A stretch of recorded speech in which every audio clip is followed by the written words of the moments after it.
Hi guys, it's Charlotte here. Today is the big day for Loki fans. I'm about to watch the first episode in a minute for the first time. I'm really excited, if you can't tell. My expectations are really high for this show. They were already pretty high, but then yesterday the reviews dropped, the reviews of the first two episodes, and they were incredibly positive. They were stellar, these reviews. So I guess it's fair to say now that my expectations are even higher. Now they have reached a place up in space that even the Tesseract couldn't find, I guess. So I'm not going to film my live reaction. I want to keep it to myself. I want to be able to really focus and really enjoy it and not feel self-conscious or feel that I have to comment on things while watching. So what I will do is I will give you my reaction post-episode and a bit of analysis as well, if I can find interesting things to say. And here we go. I'm going to stop recording. I'm going to push the play button and see you on the other side.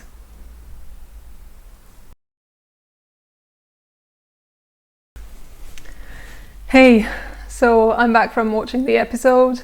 Had a couple of hours to try and sort out my ideas. I said I had very high expectations, and all I can say is they delivered big time. I was absolutely thrilled with the episode. It was wonderful. So I'm just going to try and give you some reactions and thoughts on what I saw. And first I'll start with just small things that surprised me or things that I want to comment on but are not very big things. Then I will focus more on a few bigger things. So the first thing that really surprised me was the credits, the design of the credits. I did not expect this. See what it looks like. It's all black and white. So we see the changing logo that we had already seen, but it's a very different look.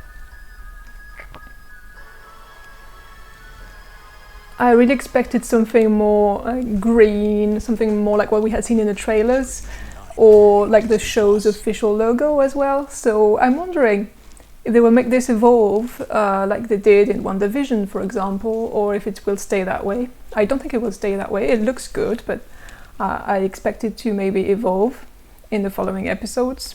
Another thing that surprised me, and I'm pretty sure I'm not alone in this, was the DB Cooper scene right there. A lot of people had already identified Loki as DB Cooper in that scene. This is not new, that was not a surprise.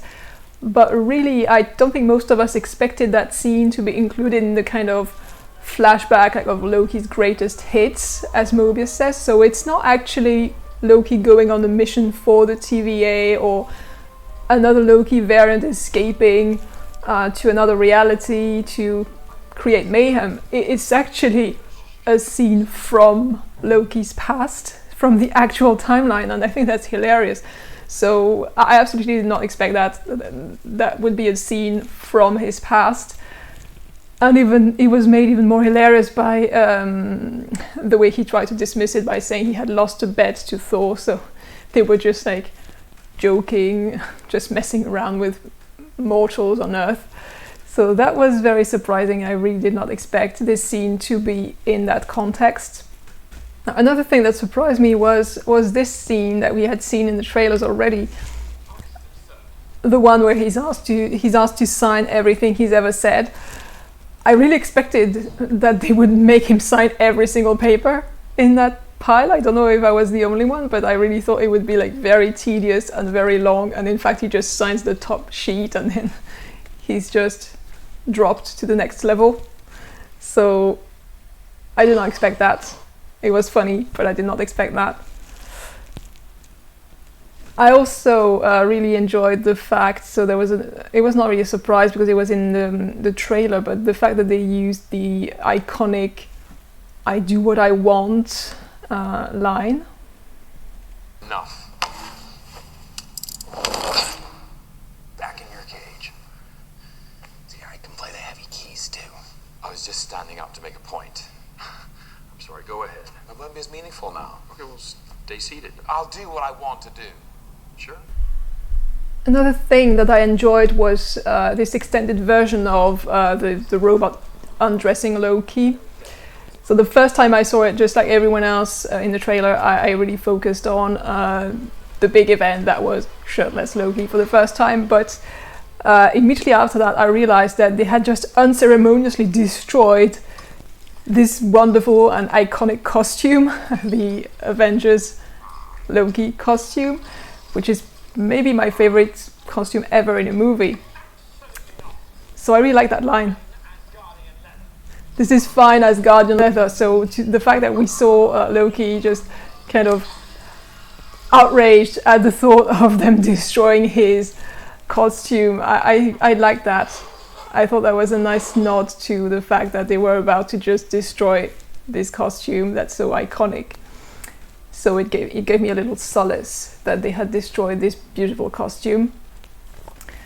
So that was nice too. And what else did I have among the small surprises or small things?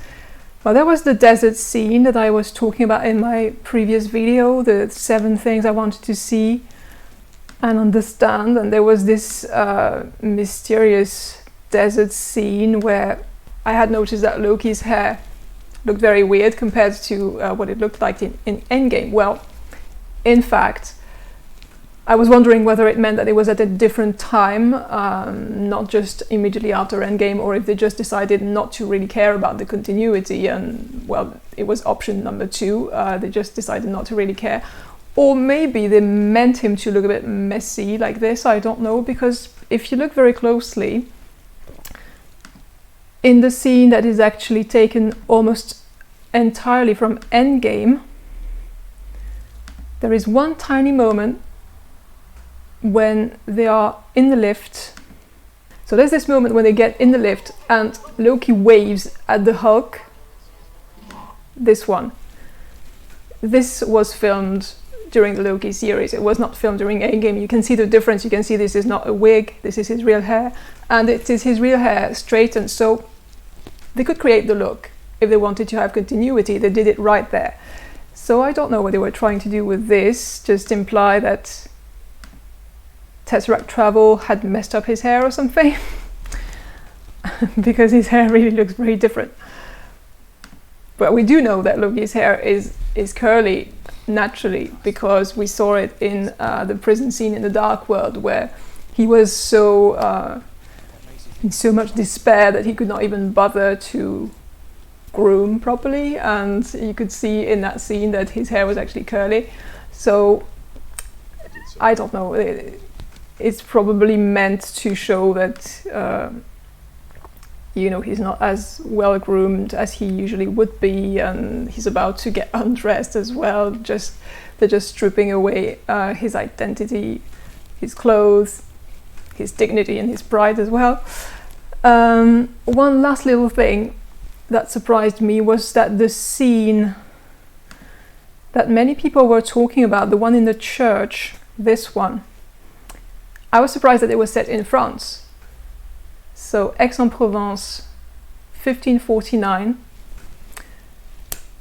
I feel that being French, I should know why they chose to locate this in Aix-en-Provence in 1549, but I am ashamed to say that it does not ring a bell. I have no idea why they did that, what happened in 1549 in French history that would justify this, something like D.B. Cooper or Pompeii, whatever. We saw that they were going to different places in time and space, but I really don't know. I tried to look up the year 1549, I couldn't find anything. I found something about repression against heretics, but that was a few years earlier. It was not 1549, so I'm not sure it means much. So we'll see. I don't know where this is going. I was really surprised that it was set in France. So now, onto the bigger things.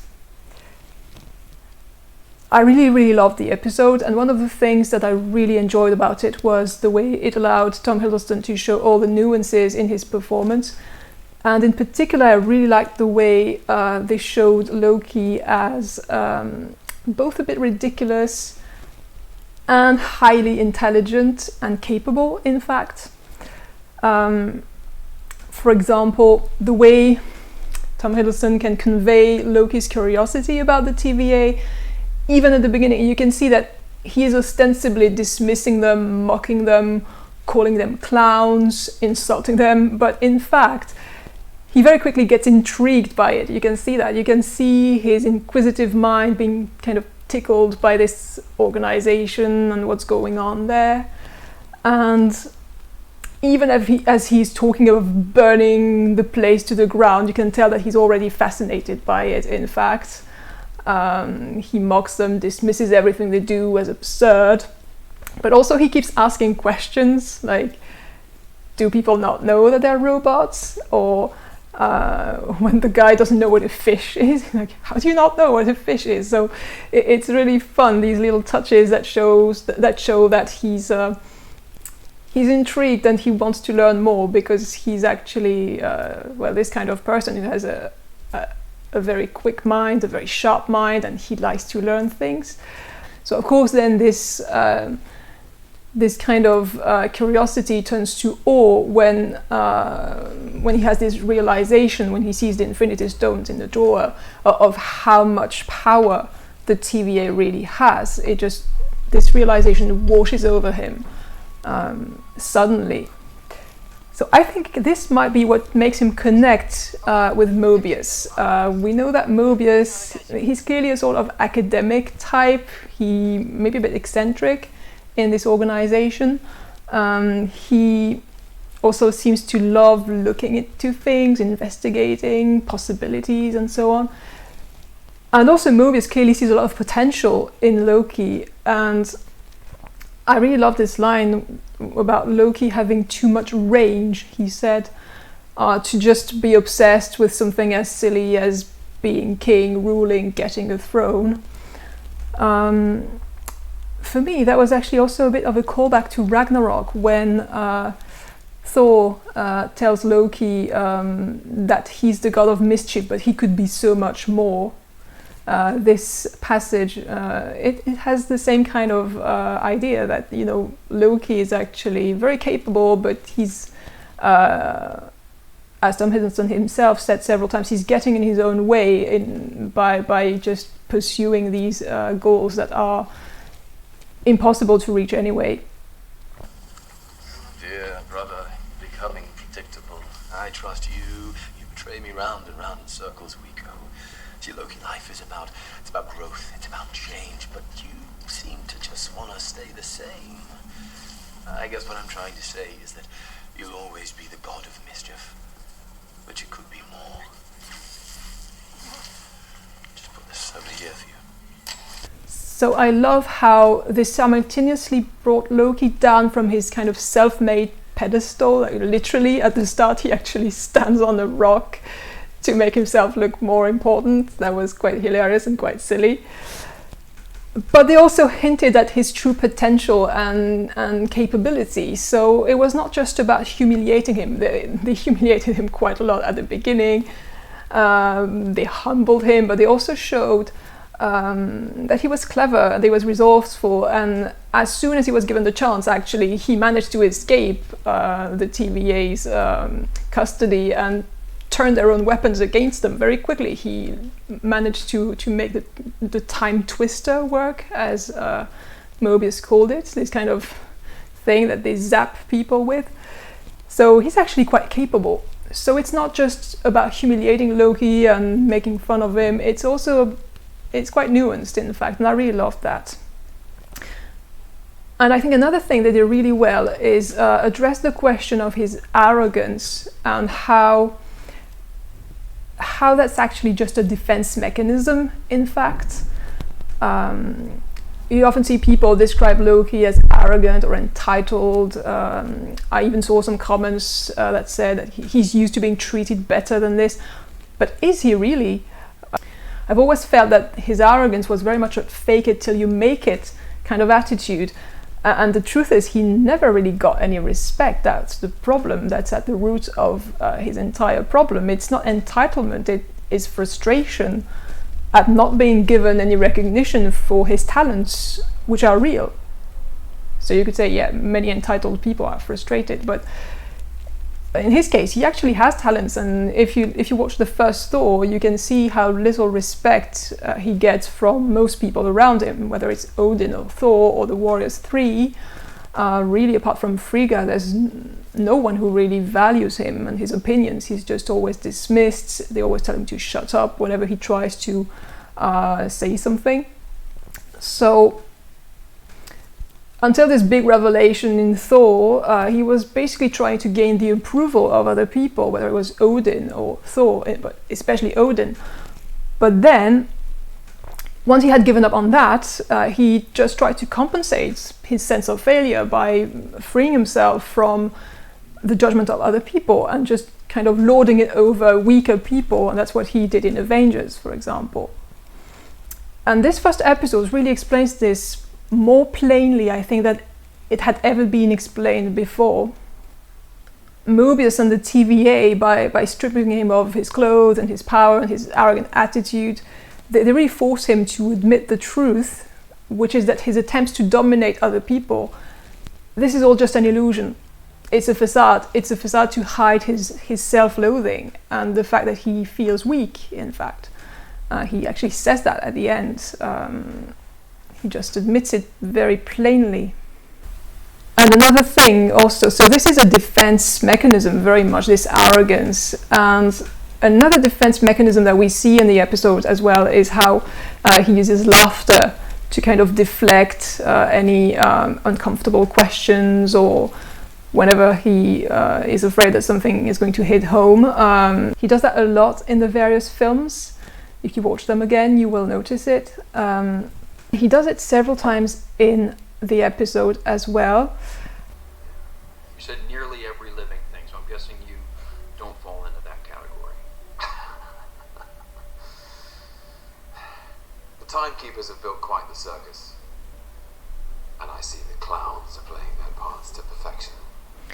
So you see here how as soon as Mobius is kind of getting too close to home, he just deflects by laughing and then going back to his snarky, sarcastic comments on the TVA, kind of Loki, no pun intended, insulting Mobius. And of course there's this other moment which is a lot more, dramatic, even tragic, you could say, where he has just seen his own death. And he has been pretty traumatized by it, and his first reaction is just to laugh hysterically. Basically, he's just laughing. What's so funny? Glorious purpose. And he's just laughing and crying at the same time. So this is an even more interesting moment of laughter. But really, it's something that Loki has always done, like using laughter as a kind of protective barrier, I guess. And really what I love the most about this episode is the way that they managed to push Loki really far until he actually lowered all his defenses and broke down and admitted that his attempts to grab power were just basically all about trying to make himself feel less weak. So they brought him very low, and in order to do this they had to break him, but they managed to do this without making it feel like abuse, I think. They did it very quickly in the first episode, but it didn't feel like abuse. I mean, the first half of the episode might look a bit like abuse, but they used a lighter, more comedic tone, so it kind of works. We just kind of feel like Loki deserves to be humbled.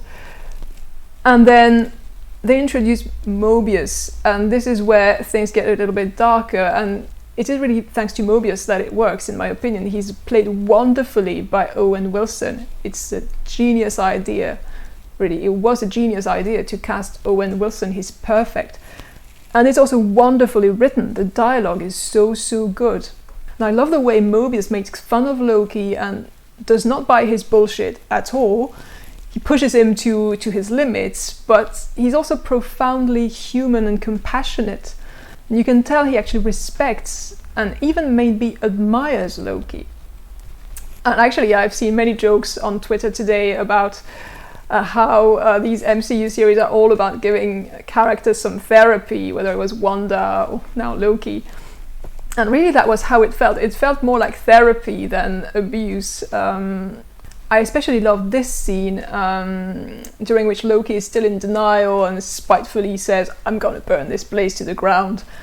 And he really seems more like a petulant child who's just not happy, but he can't really do anything. And Mobius, instead of confronting him about this, he goes along with the idea, and he goes, "Well, you can start with my desk." It was really both funny but also touching, like the way he kind of indulged him in a way by saying, "Yeah, just start by burning my desk," and then he joked about the paperwork by saying, "That's good tinder for your fire." And then he joked that he would actually help him burn the nightmare department. I thought that was really, it was a great scene. And also another thing I loved as part of this kind of shock therapy was that there was so much emphasis on Frigga's death. That felt really necessary. I was really hoping that they would do this and that they would do it justice, that they would show how important that was. Everyone was expecting this. At least every Loki fan, I think, was expecting this to happen. A very emotional moment when he would be shown that actually he played a part in bringing about his mother's death. And somehow I had actually guessed correctly that this passage, this image, was actually his reaction to Frigga's death. In the trailer, it kind of looked like it was just his reaction to Mobius zapping him and making him fall on his ass, but clearly he seemed a bit moved and actually tearful, so that was actually the reaction to Frigga's death, and being told that it was his fault that his mother died as well. Another thing I love about Frigga is this scene where she says this.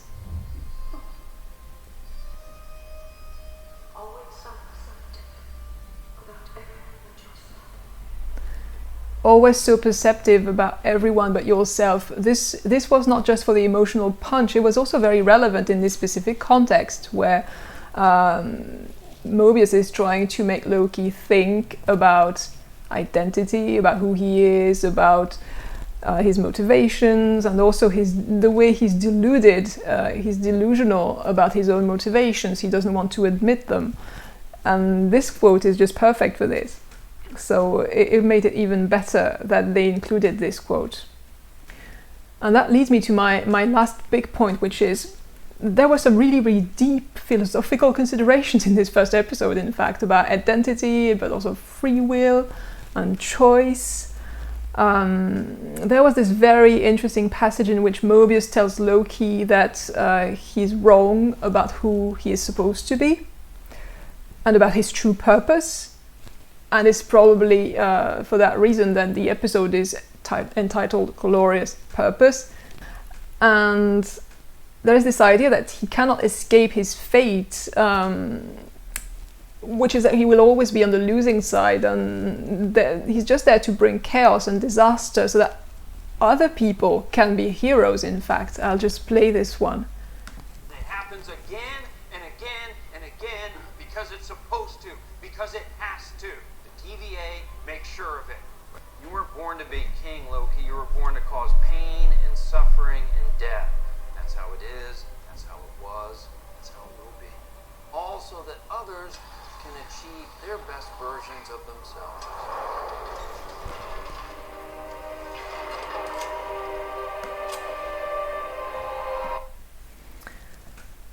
So I really find this very interesting, this idea that he is there to create chaos, to create disaster, so that other people can become heroes.